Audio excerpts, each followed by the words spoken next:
Hello, I'm Jeff Nelson, and this is the TLS-450 Plus training program. So right now I'm going to show you how to load the paper in the 450 Plus.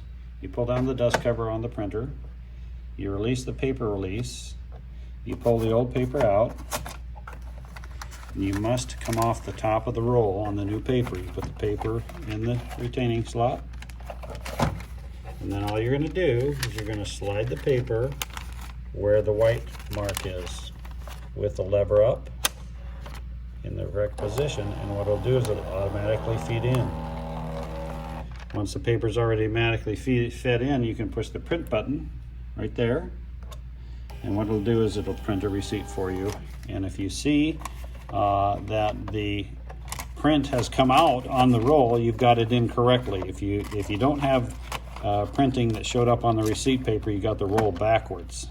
So you have to remember to get it in the right way. And then your tear bar on these, or in the up position, you tear it off up above.